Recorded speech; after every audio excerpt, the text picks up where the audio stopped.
All right, let's dive into the quiet, really haunting world of Diego Céspedes' film, The Mysterious Gaze of the Flamingo. Now, on the surface, it looks like a story about some baffling, almost supernatural illness. But as we're about to unpack here, the film is actually a deep allegory for something way more real and contagious: fear itself, and the stories we tell to justify it. So this is the film's core idea, right? It's a hook that feels like it's straight out of some old folktale. A disease that's not spread by touch, not by air, but just by a look. But look, the film isn't really interested in medicine or epidemiology. It uses this mythic idea to take apart the very real, very dangerous politics of looking, the social mechanics of blame, and that quiet struggle to survive when a community just turns on itself.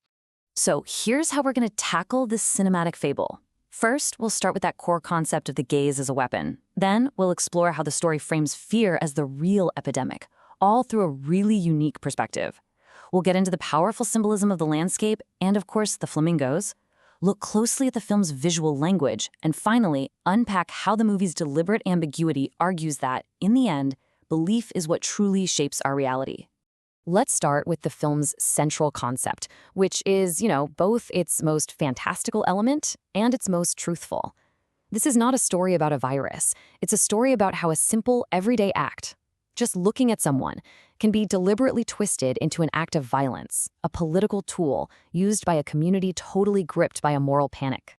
In the world of this film, a look is never just a look. In the town's paranoid climate, every single glance is just supercharged with meaning and consequence. Eye contact becomes this battleground where power is constantly being fought over. A lingering look?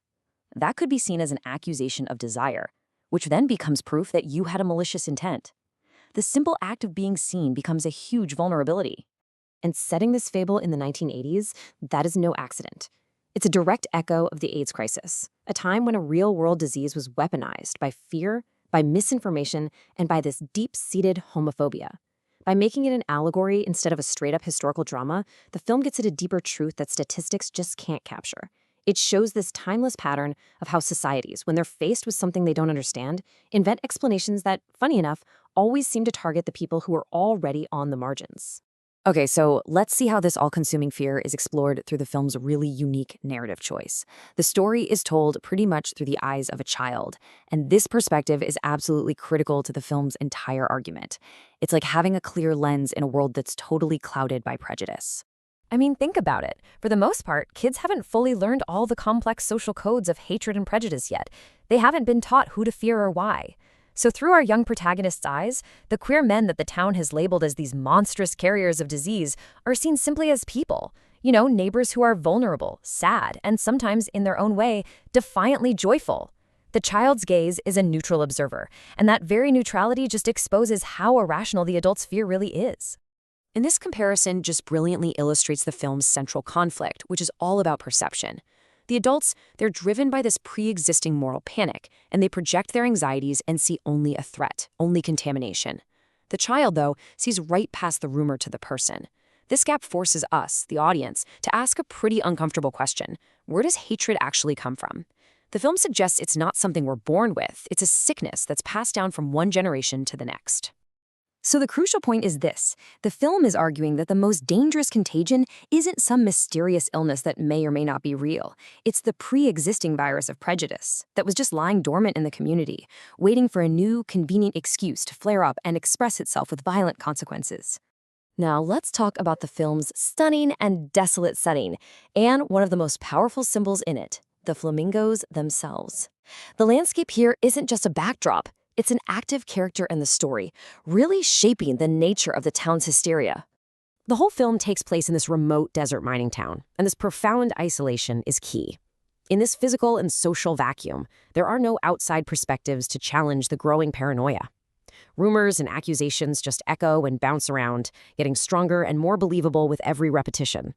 The barren, colorless landscape is a perfect mirror of the emotional and spiritual emptiness of a community that has chosen fear over compassion. And then, against this harsh monochromatic void, these almost surreal creatures appear. The flamingos are symbols of everything that town is not.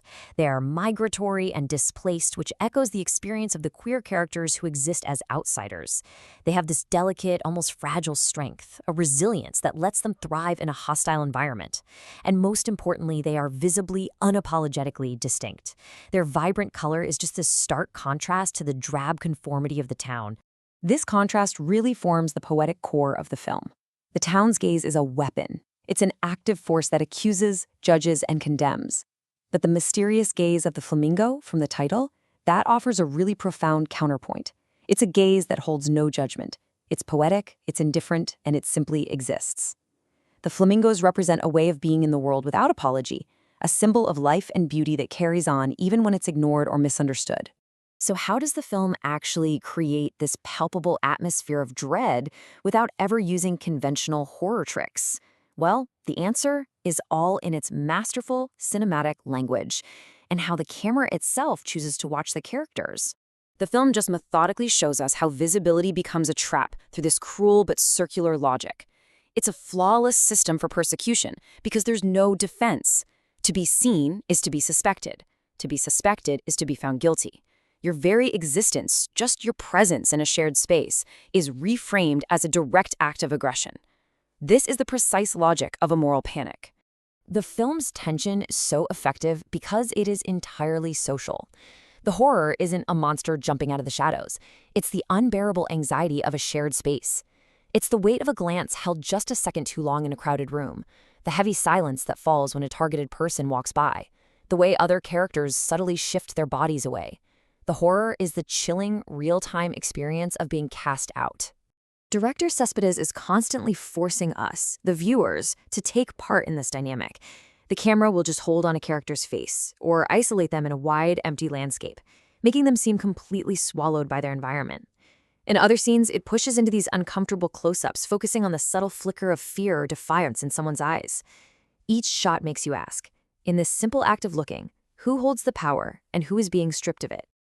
But here's the crucial duality the film explores so beautifully. While the gaze is primarily a weapon of condemnation used by the town, it can also be reclaimed as an act of recognition. In quiet, stolen moments, a shared glance between two of the accused men becomes a lifeline. It's a silent acknowledgement of a shared experience, a flicker of solidarity that says, I see you and you are not alone. This brings us to our final and maybe the most crucial point of this whole analysis. The film operates firmly in the realm of magical realism, and it deliberately, brilliantly refuses to give us any easy answers about the nature of its central mystery.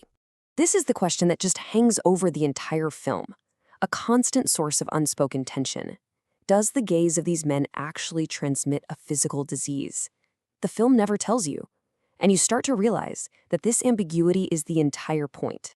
By refusing to give us a simple answer, the film forces us to engage directly with the very structure of belief itself. If the illness is real, then the story is a terrifying, tragic horror film. If it's not real, then it's a powerful political allegory about how prejudice finds a vessel. The genius of the film is that it exists as both at the exact same time, suggesting that the line between them is way thinner than we think. So the ultimate insight is that the literal reality of the contagion is irrelevant. What truly matters, what causes all the suffering, the isolation, and the violence, is the social reaction. The fear is real, the suspicion is real, the ostracism is real. And those things have tangible, destructive consequences, completely independent of any medical reality. Fear just manufactures its own grim truth. And that leads us to this powerful summation of the film's message. A rumor, a narrative, a story that can spread faster and more destructively than any virus. The narrative a community chooses to build around a crisis, who to blame, who to fear, who to cast out, that is the most potent force at play, and it's capable of shaping reality itself. Ultimately, the film leaves us with this unsettling and timeless question. When a community is gripped by a moral panic, when fear is channeled and directed at a specific group of people, we're forced to ask, who does this narrative serve?